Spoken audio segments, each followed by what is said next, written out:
All right, here we go. Saturday morning. No class, no students, but hopefully you have some students out there watching. Let me just get all set up here.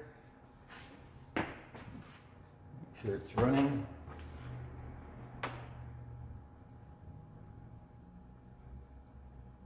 One second.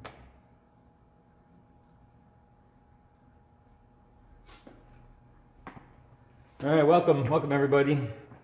So today we're going to be doing a watercolor of a place that we normally go to in July. I go to in July. It's the Vermont art event. This year we're not going to have it, but hopefully next year we can get back to it.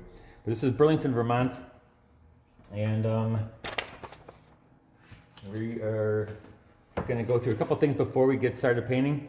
I just want to explain a few things, promote a couple things here. I do a workshop at Dillman's, and hopefully that's my next workshop coming up in July. And I'm doing a demo next week, Wednesday at 3 p.m. April 22nd, I'll be doing a demonstration for them. And it's going to be of this scene right here. It's going to be a Greek island scene that I went with the Dillmans and the Robertsons. I went with them to Greece one year on a workshop. And so this is a photo we took from them. And I'm going to put some people in it. Here we don't have any people. But that's going to be a demo on Wednesday at 3 p.m. And so if you want to join in for that, that's cool. And but today we're going to just show you a couple things. I usually have a class on Saturday mornings, and not right now. So hopefully all of you guys are out there in my class and you want to join in on painting. That's cool. This is not a beginner's piece. Unfortunately, most of my painters in my class and the artists in my class are a little bit more advanced, so I'm kind of going a little bit more advanced. Hopefully we'll get some more beginner stuff coming up in the near future. But right now, we're going to just do this painting. And so, if you look, I don't like the last demo. I don't use the colors for the picture when I go to paint it, and so we're going to make up the colors. But I had a couple questions before this even happened, and when somebody asked me about the drawing process, David, a friend of mine, he had asked me about what you do for how I draw this down. Sometimes I use a projector, sometimes I use a freehand. It all depends on how much time and stuff. I use a regular 2B pencil, regular number 2 pencil. You know, you get it in schools. And I've been drawing now for over 35 years as an illustrator, and so I can work from my imagination. But if I'm just copying a photo to almost very close thing, sometimes I even let my students copy it and you actually use a projector, or go to your local Office Max and kind of get it blown up and then just trace it right onto your paper. Drawing is very important. It's very important to learn how to draw. But this one I drew up freehand. And so I told you the last time about this trick. I need a rubber eraser because now this is really, really dark, these lines. And so there's a lot of graphite on top of them. So what I'm going to do is I'm going to take the need a rubber eraser. It's a plastic eraser that stretches like this to clean it. And if you put it like a rolling pin, and you take your fingers and just go over it a little bit, it takes away the graphite so the graphite doesn't get into your paint. It leaves the line there, but it takes away the graphite, which is like a pigment also. So if you're putting water on pigment, even if it's graphite, it's going to kind of give you a gray. So I'm just taking that off of there real quick. All right. All right, so here we go. We got that. See, it's a little bit less. It's not quite as dark. This little corner over here. I'm not going to put any mascoid on this one. I could put this rail right here. I could put a little mascoid there. I could put all the parts where they're white. But I feel this is big enough areas that I can paint around it. I don't need to put mascoid in there, though. It all depends on what you can do and what you like to do.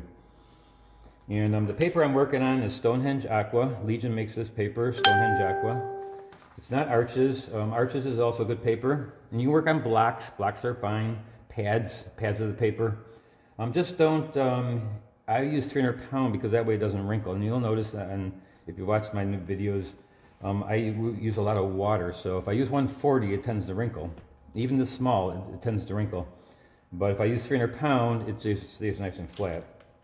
Brushes I'm using today, are my 6 brushes that you can purchase online on my website at davidartbecker.com or BeckerArt, little plug there. So they're Holbein brushes with my, they put my name on it, BeckerArt brush, yeah, and pretty cool. And so this, I have 6 of them, and there's what do you call it? Synthetic nylon, and they're really nice brushes. I haven't had any complaints yet from my students. And so that's the brushes we're going to be using. And somebody asked me about the tape. I talked about some tape that Holbein makes. It's a really thin tape. It's not masking tape. It's kind of like, it looks like masking tape, but it's really thin and kind of plasticky. And it's really thin. You can almost see through the tape, even though it's looks like masking tape. And it comes like this little small roll, but it's like a lot of the tape. And so I put it on there, and it sticks really nicely. And so if you don't like to use the blue tape or the green tape, that kind of throws you off with the colors sometimes. But all these things, all these products, people were asking me, and also the masking fluid pen, that's all available at Vermont Art Supply. It's a place in Vermont, actually, in Burlington, Vermont, not too far from this place, actually, and that you can get it. So vermontartsupply.com, and you can pick up the tape. I think they're out of stock on the tape right now, but many stores are out of a lot of things in stock. I've been trying to get a cam cart so I can show you my face every once in a while, but everybody's bought those out too. So let's get started here. Enough talking. And water, just regular H2O water. Colors are Holbein paints, as you can see here. Again, I like Holbein because they don't dry out to a hard clump. They don't have ox gall in it, and so what happens is that they stay nice and moist. And so I haven't wet this since the last demonstration I did. And actually this is my regular palette. Last palette I used was a different palette. And I have white in it, and I have black in it. They're kind of opposite each other, but I use those colors also. So let's go in right away, and what I do is I wet the surface.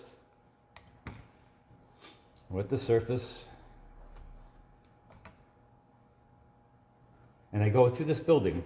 Now again, I go light to dark, and so if I'm going light to dark, these buildings and the pier and all this stuff is dark, and so I'm going to go through that because the light sky is going to go through there, and I can see in the background here that you can see through the building, and so I need to have that color back there. So what I'm going to do is I'm just going to take and wet the whole surface. You can wet everywhere except where you don't want, like the white there. And I keep the white of that paper, and so I'm not going to wet there because I want to keep that white.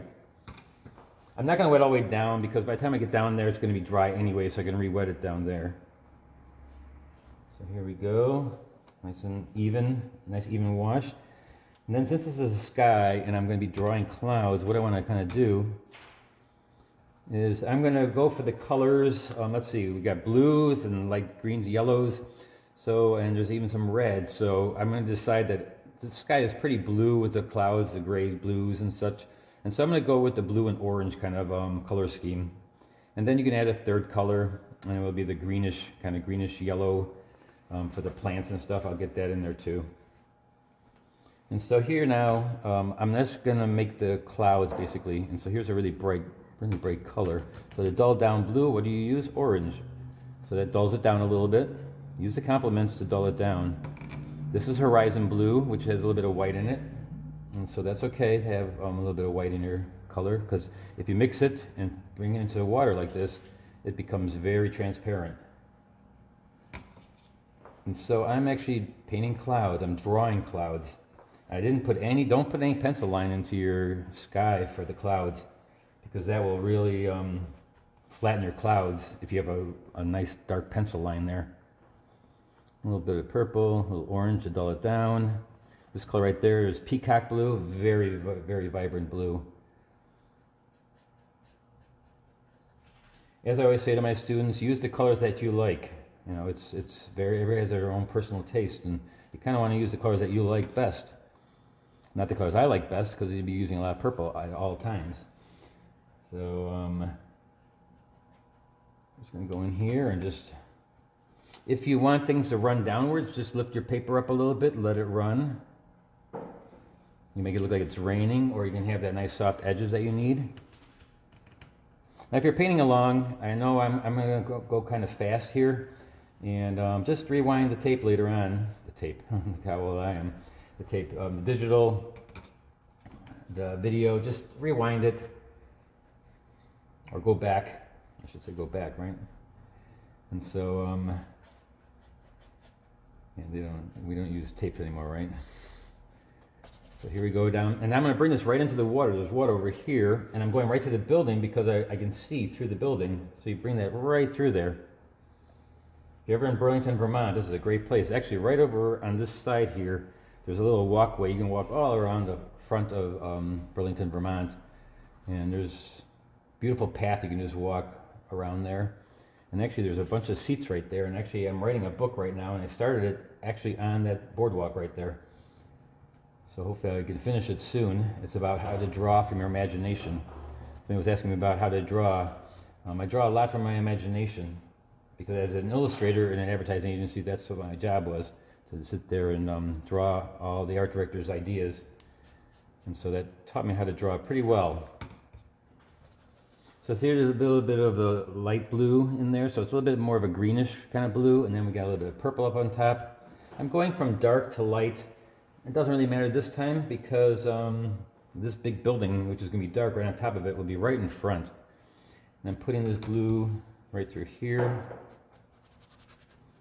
With that water. Now, I don't follow the picture to a T also, because down here, this is not water, this is land right there. And I'm going to make it water because I can do that because it's my painting. So you do the same thing. And actually, here's a shadow on the top of the pier, so why not put that blue right in there too? So if there's anything white on that pier, and even these railings, if they're white, or not quite white, but they're shadowed, put that in there right now. Because this is the lights. I'm building the lights first. You notice how I'm not painting pieces. I'm not painting a little thing. I'm not starting with the house. I'm not starting with the lamp.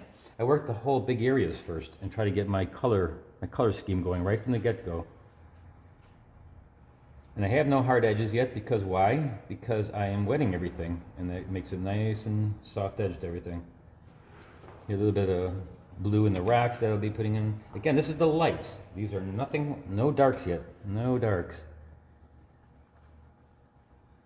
And I know I go kind of quick, but I want to get this done quickly so that you can get to it if you want to paint it.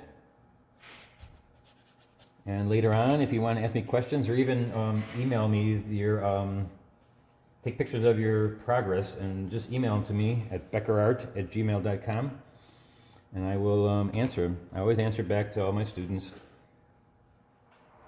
And now I need some lights, the light part of these greens and plants and such. So I don't have many greens in my palette. I have leaf green, I have compost green, and I have yellow. But if you use quinacridone gold, where is it, over here by the blue? If you use this color with any of the blues, you get some beautiful, beautiful greens. You mix your greens. At least I do. I mean, there's beautiful greens out there too that you can get, but... So I'm going to get some of these greens in here. And again, these are the light greens, not the darks. No darks yet.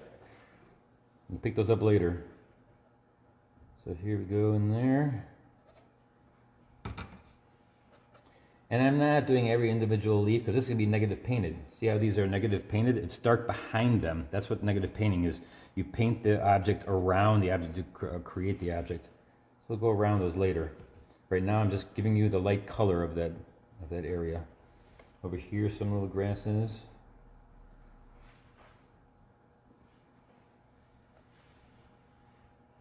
Right. Again, coming up Wednesday, I'll be doing a demonstration for Dillman's. Hopefully that workshop will be going in end of June, and I also do paint parties there at the end of June, and I do them again in the fall. The fall workshop at Dillman's will be a acrylic workshop where there's 4 different acrylics we'll be using, and 4 different kinds of surfaces also. It's a fun class, and at that workshop in the fall, if you want to sign up for it, you can do that. And just go online, and you can get this brochure, and there's a wonderful artist there. I mean, lots and lots of artists that you can choose from. Great place. I decided to go there twice a year because I couldn't choose if the fall or the spring, and I asked Sue and Denny, could I maybe do that. And they said, yeah, if we can fill the class. So fill the class, guys. Sign up, and so I can go there in the fall and in the spring.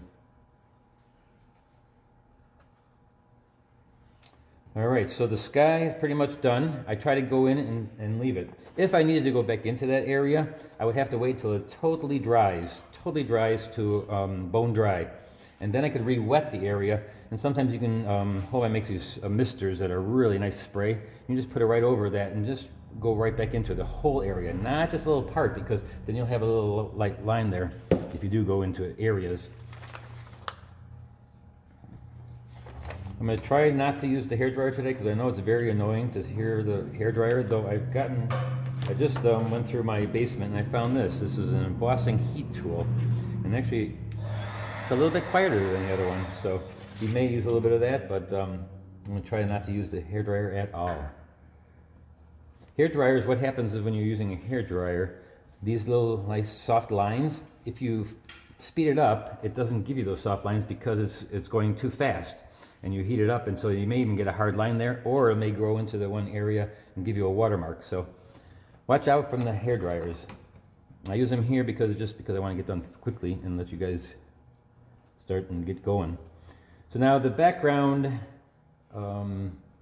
back there, I think that's actually where Bernie Sanders lives, on that little island back there. And so what I'm going to do is we're going to kind of go back here and put the little island in. If it's a soft edge, that's fine back there. If it's wet in the wet. If it's hard edge, that's fine too. Just don't make it too contrasty. And then the water, right away, I'll just put a little bit of the blue right over that.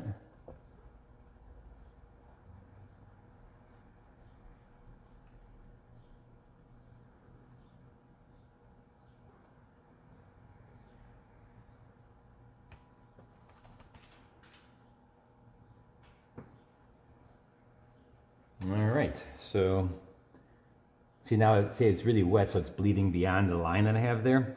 Later on, if you can take an eraser over top of the paint and it will erase the pencil line. It's really weird that it does that, but you can do that. It's really strange. I always wonder how it's possible that you can erase the pencil line through the paint. It works though.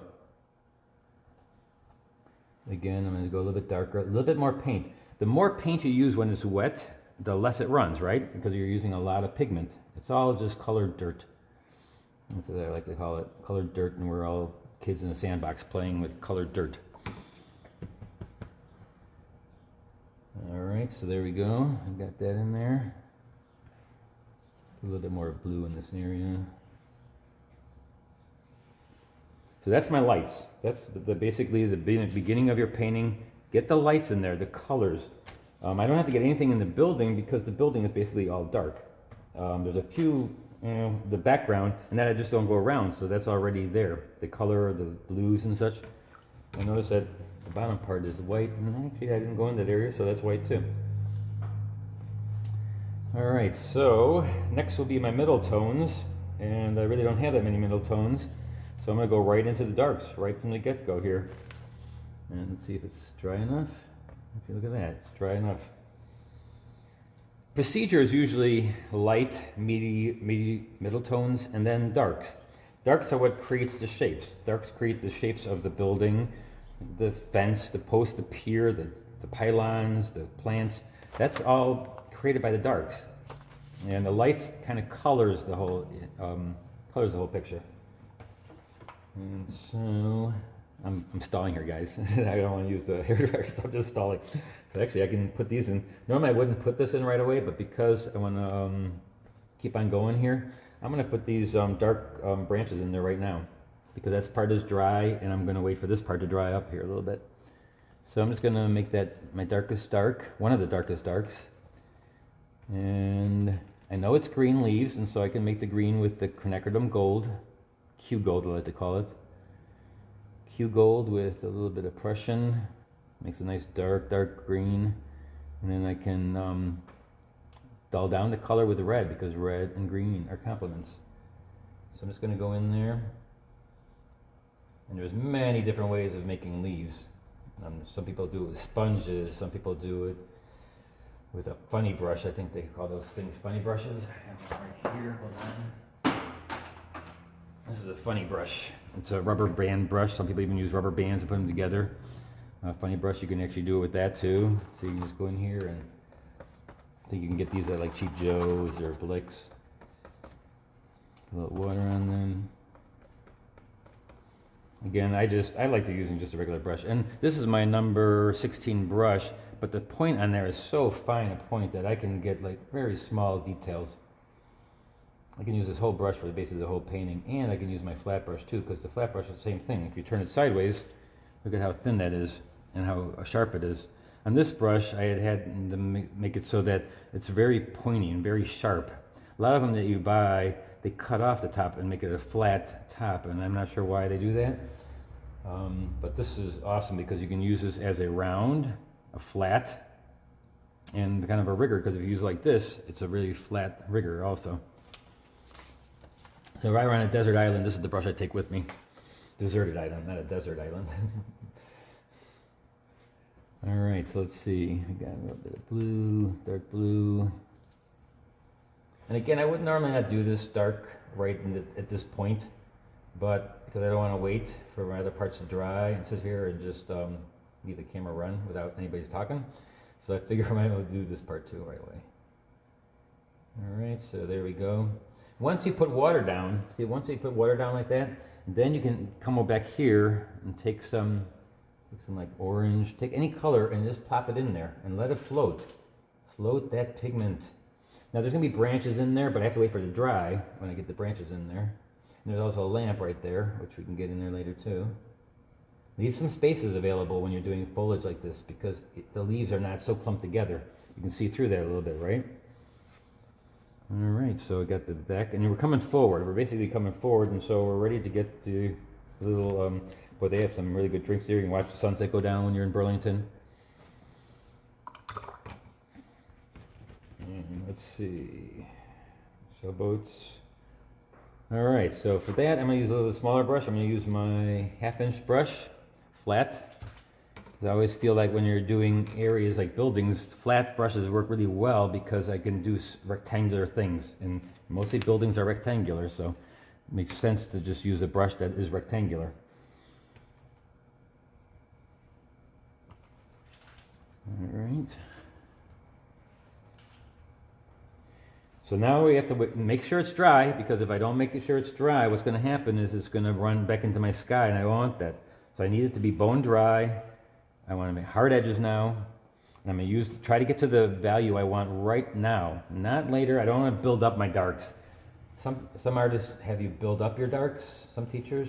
I like you to get it right from the get-go. Just get in there and get it done. Neither way is right or wrong. It's just each person has their different ways of painting.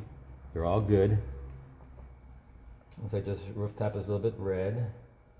Yeah, I mean, it's just rectangular, and so boom, one brush stroke and I've got it done, right? If I had a round brush, you got to make the edges. Here, the edge is there already. The rectangular edge is already available for you. You just press down, go through this little part right here.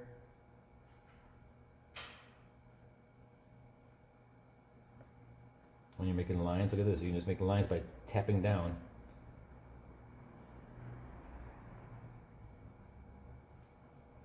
See, now if it was wet, if the background was wet, then you'd have a big mess in there. It'd go right into the sky. It wouldn't be crisp. So just be patient. And that's one thing that's hard with watercolors. We have to be patient. And try not to use the watercolor, or the hairdryer, I mean. And definitely use watercolor. Okay, let's get a little purple in there because that's my favorite color. In the eaves of things, you want to put orange too, like warmth in there, but it's pretty small right there right now, so we don't have to worry about that. So we're going to go across the top here.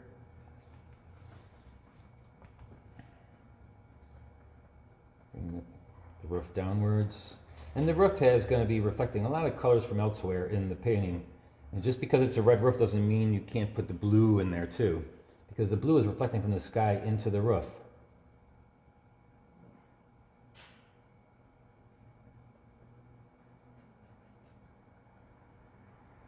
All right, so if you do like doing these painting alongs with these online demonstrations, Dale Popovich is a really good one. He's coming up at noon, I think, today.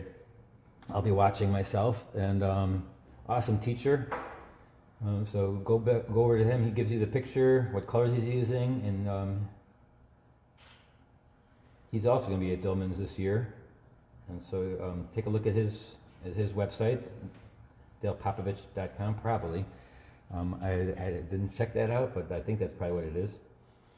And again, he's doing a demonstration today at noon on his website, on Facebook Live. I think it's Facebook Live again. So if you like doing these paint-alongs with teachers, and also Lynn Pratt also does some classes. Check her out. She's a Holbein artist. Just a little call out to them.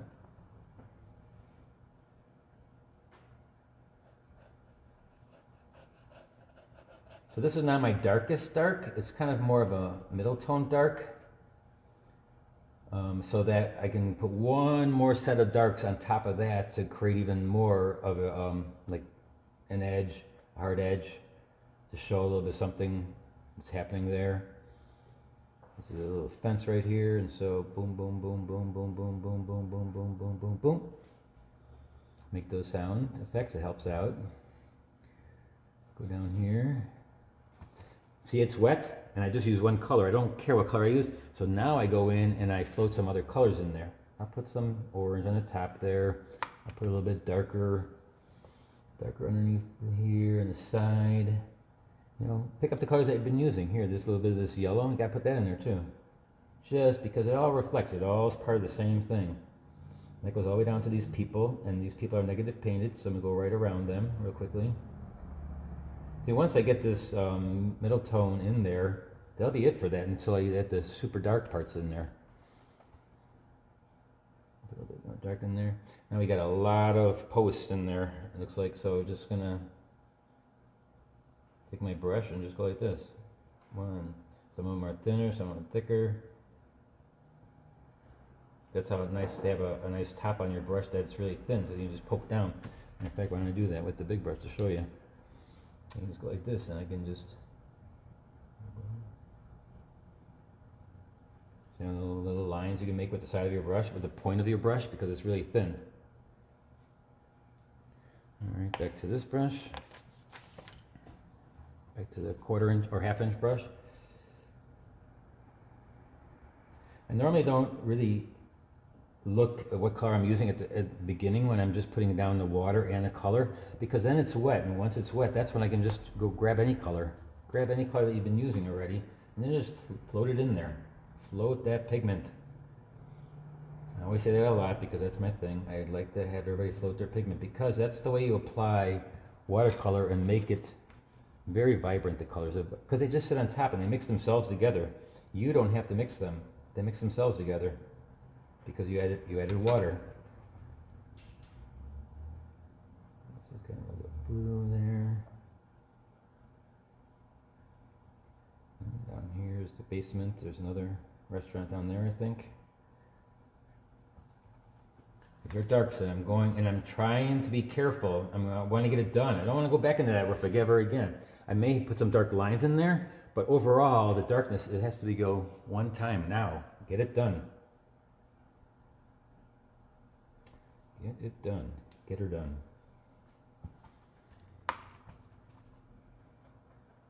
This is the side, so I'm not going to put the warmth on the side because I want you to look at over here. So I'm going to make it a little bit warmer over this area, and this part is going to be a little bit less warm so that your eye doesn't go over there as much. I'm kind of directing your eyes, and I noticed I had a tangent of that pole, so I'll go a little bit farther with the roof on that side. There's a person sitting here. It's going to be negative painted around. Side here. Don't know what that stuff is in there. If you don't know what something is, just do the overall area as a value. Don't have to worry about what, I mean, you're not going to know what's in there anyways. So don't worry about that area. So here we go. Top of this comes around. See how nice you can make these lines? And this is a flat brush, but you can use it as a liner brush too. See how it just goes in there? There's a little bit of shadowing going on here. Again, this is a little bit more difficult for a beginner.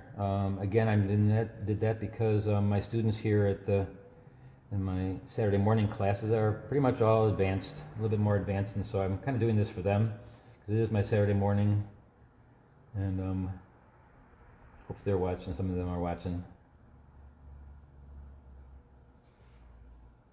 I'll try to get some more beginner classes and beginner images, but you know, if you have it drawn right, this is just the same as when you're doing some simpler stuff.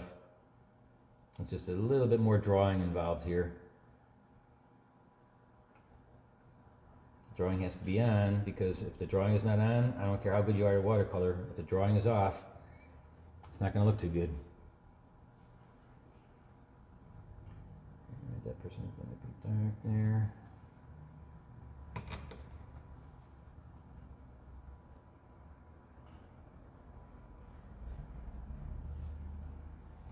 Now I'm going fast, and I may not be able to keep up, but just again, go back and trying to say rewind. And look at it again. Now this area in here is all dark, and I'm negative painting these poles with the light from the beginning, remember? And then this is going to be the, so here I want to get a little bit darker. Maybe a little bit of warmth as you come over to this area, because this is my area of interest right here. Center of interest. I like to call it area of interest because it is not just an object, it's an area. So that's my area of interest right over here. Here we got some windows in there. See, as long as it's wet, you can pour nice colors into that. When I say pour, it's basically coming off my brush and going right into the wet wash that I have going there. Alright, so now we got some darks through here.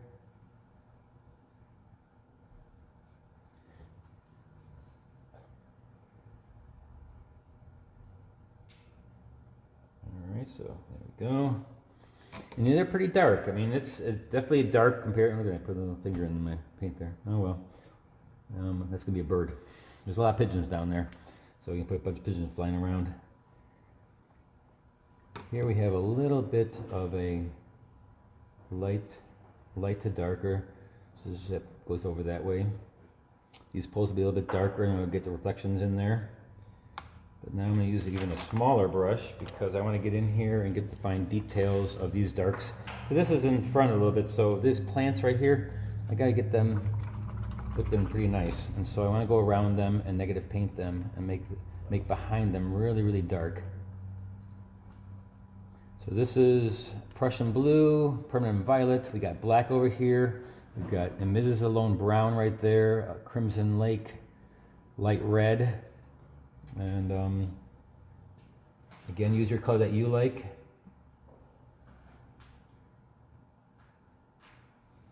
As long as you get the right values, you're going to be good.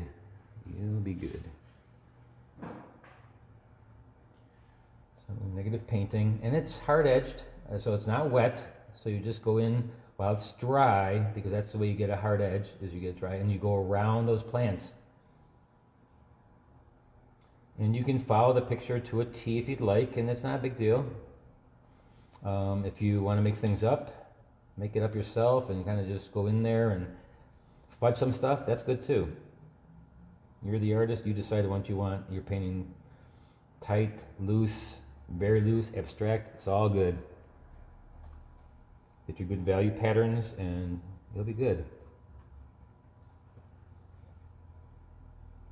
Get my darks in here. That's negative painted.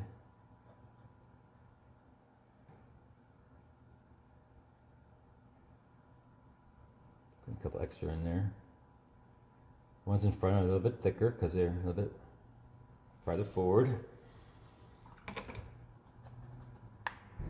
Now there's not an exact science to the exact what you got to paint, like this side, this side, this side.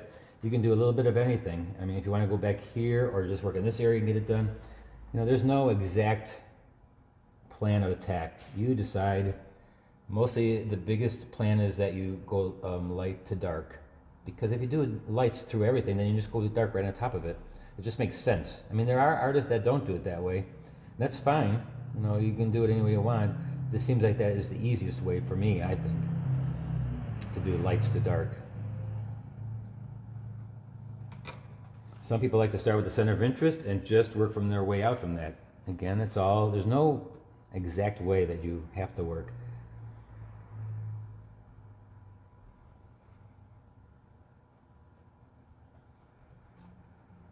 Just try to follow your value pattern is one thing you definitely want to try to do. Follow that value pattern, because that's how come I did the, for this thing on next Wednesday, I'm going to again do this painting, and there's no people in there, so I do a little value study. When I was in Irving Shapiro's class, we had to do value studies, and so it just shows you a big pattern of light and darks. It's just a black and white pencil, and it just gives you an idea of your roadmap to your painting. As long as you finish up with those values, you'll be good. Some people, you know, do it differently. The way to get to the end of the roadmap. It's a different path.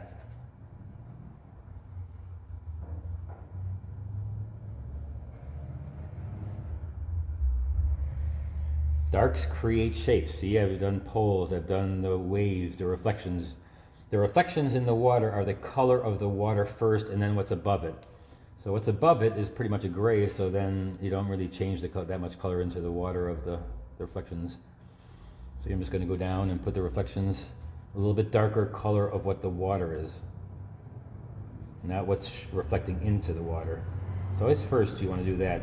Use the color of the water first for your reflections, and then what's ever being reflected into that area. Now there's some land back there, but I should have put that in there first, but I'm just going to lightly put some land back in there. See, it went into a damp area, so it's going to wreck that a little bit. That's okay. Alright, so now we got these some pipes on the side of here. I got to paint those in. I try to get the detail stage pretty quickly, because once you get your big overall lights and darks in there, then you have to go with details. And again, darks are your details. And so you have to be careful, slow down a little bit, do your details. And if you want to learn how to do details really fine and learn how to use the medium to do details, Lynn Pratt is a person for you there. She can paint, boy, I don't know if you've seen her work, really nice stuff. Okay, so there we have the water. With the lamps and all those little things, those will come later. Like the really, really fine stuff, that will come later.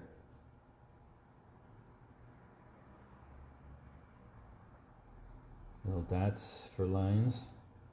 Now this railing here, see this little, right here, I don't know if you can see this, but there's like a watermark or where it pushes in. Sometimes those are really cool if you can get those to happen. And if the only way to get those to happen is doing it wet into wet, so that it just kind of bleeds on its own. That's the great thing about watercolor. A lot of this stuff happens on its own. You don't actually do it. It's just you're putting it down, and then it just creates those little shapes and those little fingers. I like to call them little finger washes. That just kind of, these little fingers of the light of the water just push out your pigment. All right, so now my dark railing. I'm going to go across here. I'm sorry about that. This picture right there so you can see.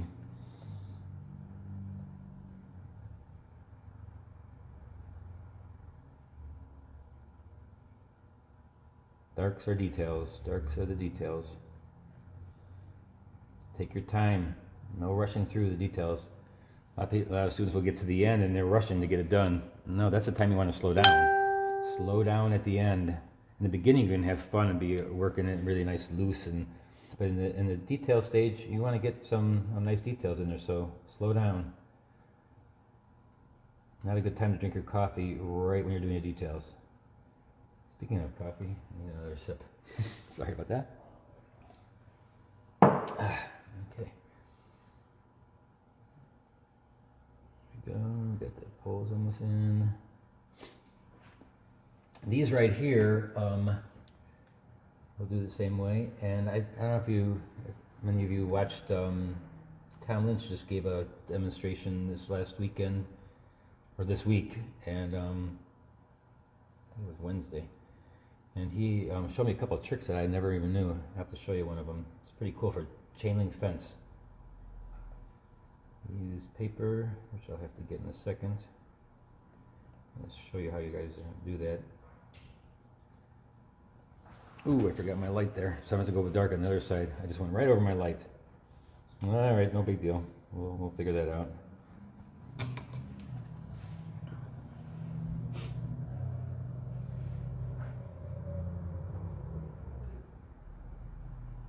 So I'll go on this side with a little bit darker right there to make that top of the pole, which I kind of messed up, but it's never messed up. I want it to be that way, so I get the yellow in there, right? So let me see if I can find a sheet of paper here.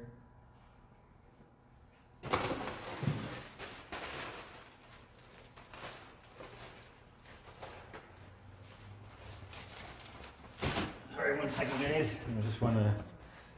There we go. So the trick that Tom Lynch had done in his demonstration for Dillman's, he took paper, watercolor paper, quite thick paper, and he was doing a chain link fence. And so a little bit smaller because my chain link fence is a lot smaller than his was. And he dips his paper, the edge of the paper, into the palette, and then he just taps it down and makes little small lines. Ingenious. It was really neat. Thanks, Tom, for that. It was a great tip. Yeah, you went like this, and you just kind of make little lines. I guess you can do it with a credit card, but I don't think so as much because this absorbs it a little bit. And so let's say this is a chain link fence, even though it isn't. You take the paper, edge of the paper, and now this is 300 pounds, so it's a little stiffer, which I'm not sure if you use 300 pound or. And you go in this direction, and you don't scrape it like that. You tap it. You tap it down. So it makes like a chain link fence look. I'm going to get rid of that. That's staying. This side is just pretty much a dark here. So I'm going to first put the dark and then go back in with some darker darks for the. There's actually just lines, I think, on those. Lightness going downwards.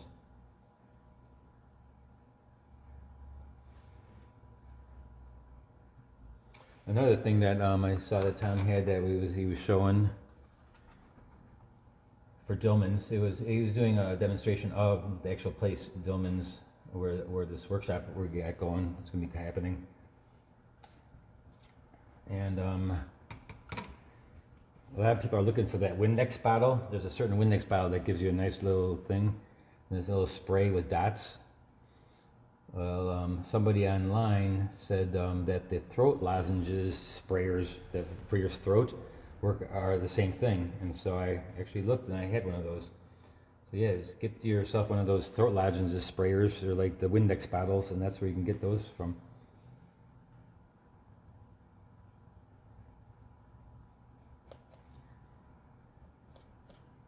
All right.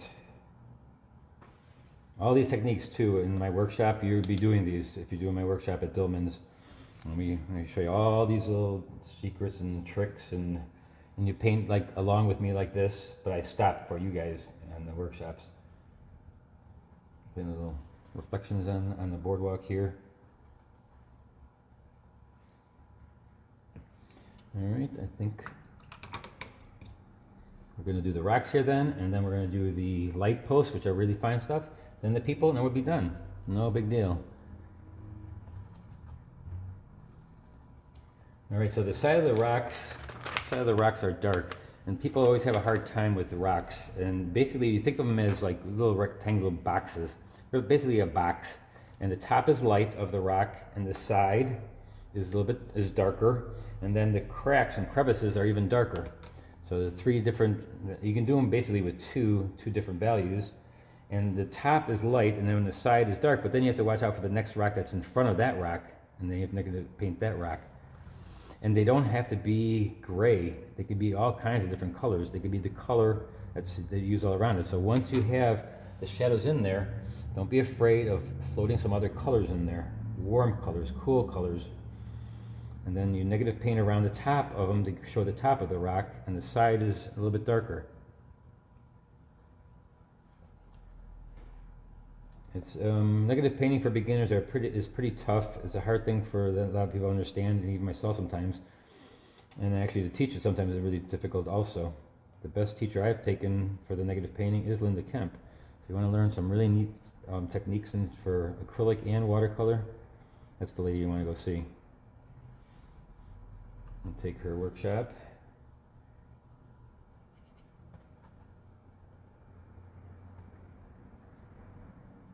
Put a little warmth in there. I'm looking for the side of the boulders here. I'm looking for the side, and then the top is light, so that's the rock behind it. The shadow of the rock right behind it. And then when you get closer down here where the blue is, then I can add a little bit more of that blue, so it looks like it's farther back. These are a little bit farther forward, so I can get a little bit warmer with those.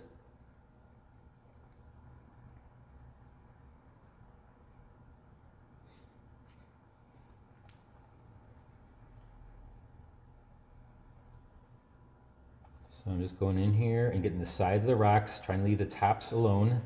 And I try to do them in groups, like not do every individual one. If you look here, there's a big dark shadow right there. There's actually even some foliage there, so you kind of go around the foliage.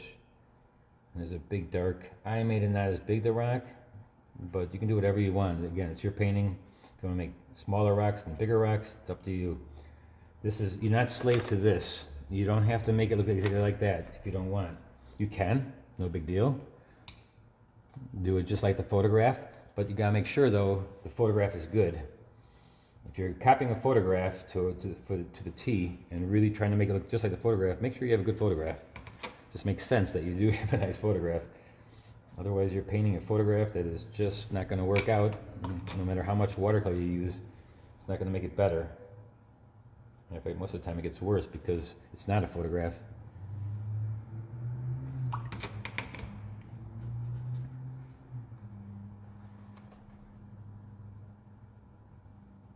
Okay, I think that's pretty close. I'm trying not to get too contrast here and get too over detailed because again, I want this area to be my center of interest, this area right here. So I'll be working on this area a little bit more and trying to get the richness to that part and the contrast. That's how you bring your eye to this area, is you get the most contrast there, the most colors, most hard edges, everything to get your eye over here. And so now I'm going to go in for my darkest darks, the real darks. Let me just really quickly put in some colors for the people. And they're dark. They're silhouetted actually. And they're not really detailed because, you know, they're basically just gestures of people in here. Little techniques with the carrot stick legs and stuff like that that I do in my classes that we have fun, called Bob's Blobs or David's Dabs. They're just dabbing little people. If you're taking my workshop, you know what I'm talking about.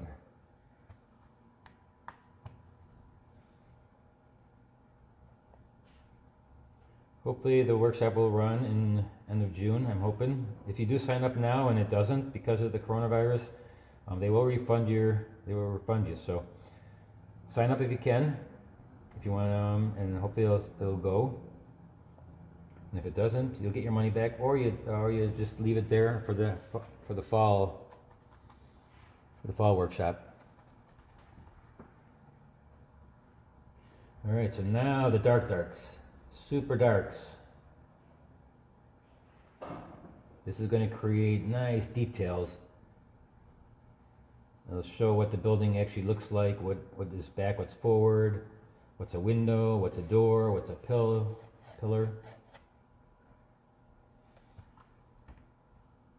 Okay. And what colors did I use? I used black and maybe blue, black and blue, black and purple, black and red. See, I just dump into something. And this I want the most contrast, so I really want to get the contrast pushed up in now. So I really want to almost go black. I can put color into the black as it gets wet. Always remember, you can go back in and make it darker and then also make it more colorful after it's wet. And I almost suggest that you do it that way because then it just floats. See, I'm going to put a little orange right in the eaves. In the eaves right there. It's a trick that Irving Shapiro taught me, my mentor.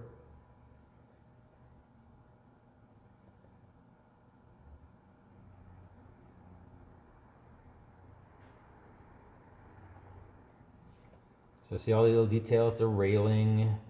I'm working it really tight here now because this is area. This area needs to be tight. This area needs to show what's happening there.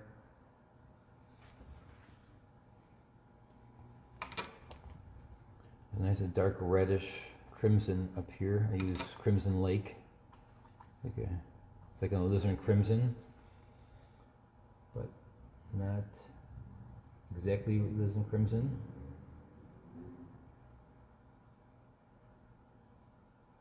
A little darker. Underneath the eaves here is a little bit darker. And once it's painted and once you got it wet, what do? You float some other colors in there. Float it in there. I gotta keep on watching my hat doesn't get into the shot.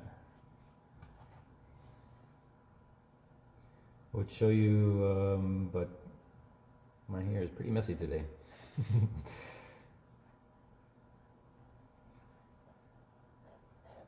Go through here. Come down here. Nice contrast, see? Nice contrast. Right, these people here, we're going to go a little bit more contrasty around them. I'm still going to leave that little bit of swooshiness in there. It's in the word I made up, swooshiness. I make up a lot of words in my class.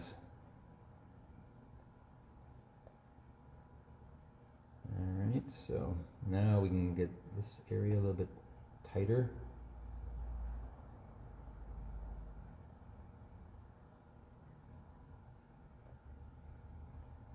Alright. And those are some side beams here going sideways. Now we can get to the smaller brushes because that's really small things, and so use the brush that best fits the purpose. You don't want to get these big brushes that when you're doing this really small little thing.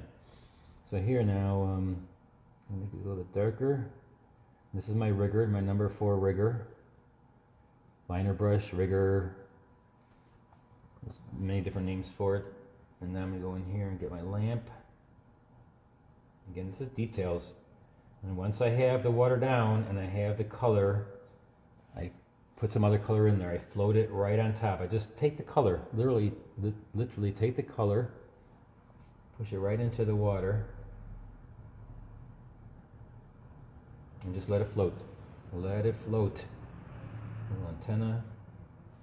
Notice on the picture there was a flag over here, but I'm going to put it on the building. A little American flag right there. I'm going to make those little lines in there too. Let's maybe make that an antenna. Also, when you're doing lines, a lot of times it's good to turn your picture like this, sideways, because we write like this and we don't write up and down, so it's easier to take your brush and go in the direction that you normally write in. So I like to take this like this and just go one line. See, it's just a lot easier to take it with one line. These are some of the sailboat masts up there. And then there's the light poles around. My brush in my head, sorry.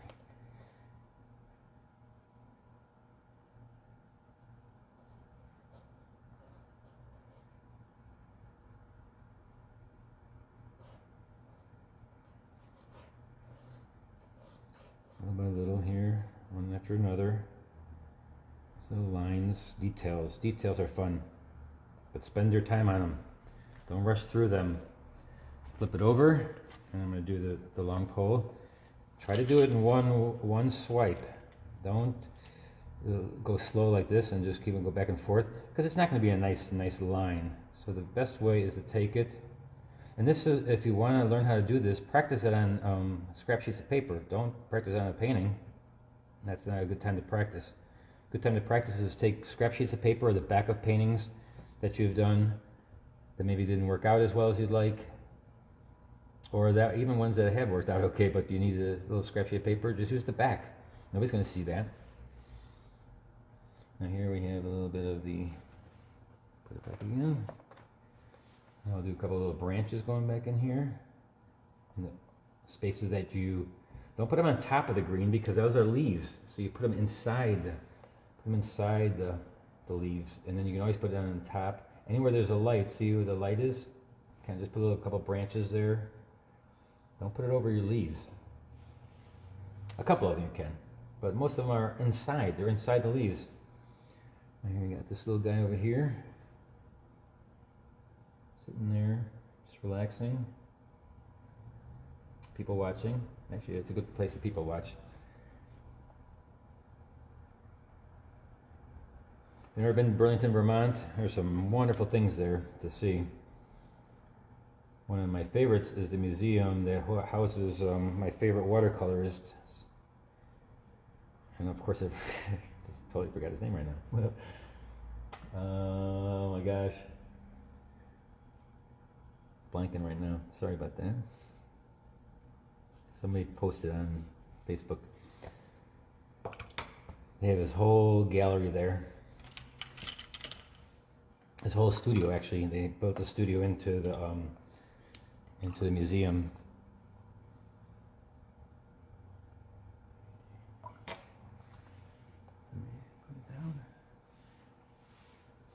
Now this seems a little bit light, and I also got the little mess right there.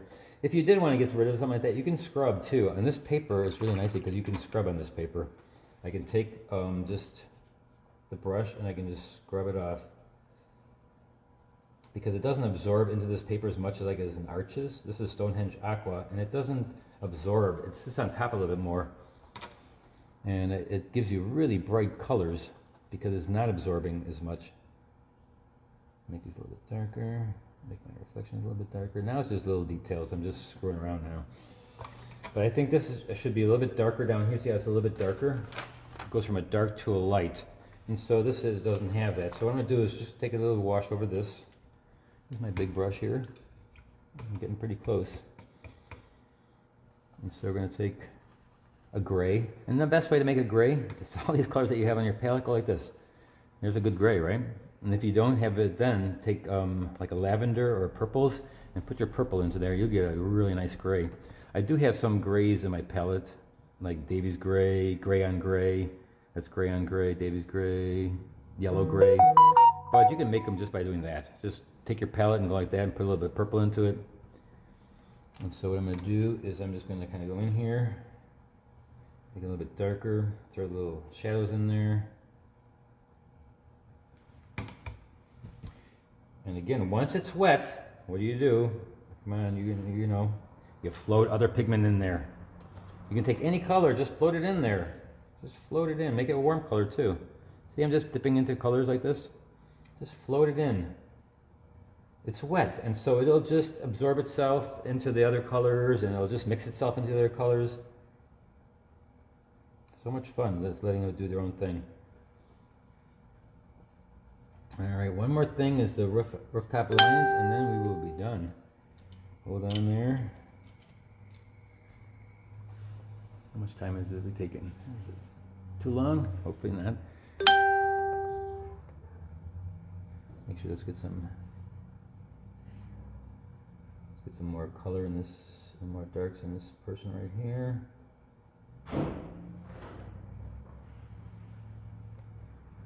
What did I say? Oh, lines in the rooftop.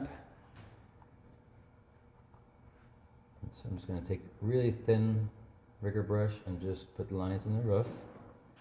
Oh, I still got to put the flag in there too. I will take when I'm done here. Give me a few hours, but I will be putting it into YouTube, and I will sometimes even edit it if there's some parts I don't like. I edited out the from yesterday's or the day before's.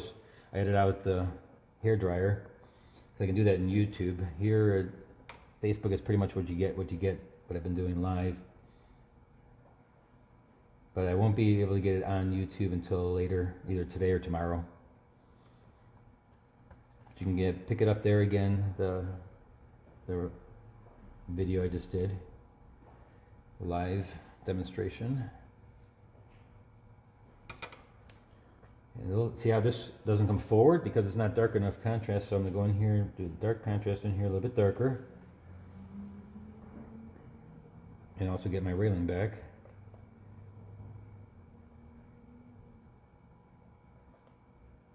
Go on the other side of it maybe a little bit here. Give myself a little foliage there.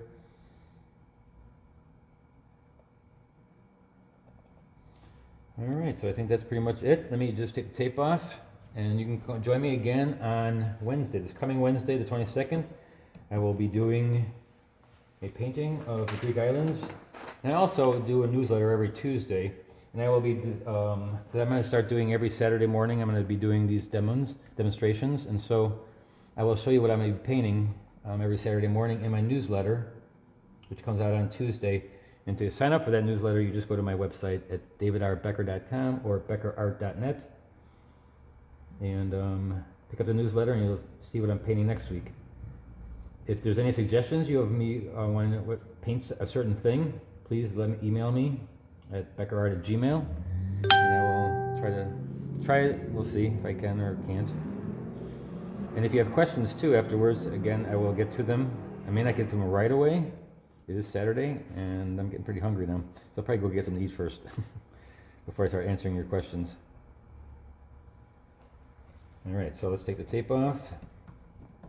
And so this is what I'm going to be painting next on Wednesday, Greek island scene. And I'm putting people into it. I'm going to show you how to put people into a scene. Take the tape off real quick here. I like to see it without the tape. And also, when you're taking tape off, don't pull inwards. Take it from this way and pull it away like this, because it'll pull, if you do rip it, it'll pull just the paper away. This doesn't seem to be pulling off the papers that much, which is a good thing. And I didn't use masking fluid this time because I just felt I didn't need to this time. But there's no problem if you want to use masking fluid. Just you make sure that you, when you take it off, the masking fluid, just like the tape, slowly and carefully. You don't want to rip a painting that you just spent hours on. So here we go. There you have it. Thanks a lot for joining me this morning. Have a great weekend, and I'll see you on Wednesday. Thanks a lot.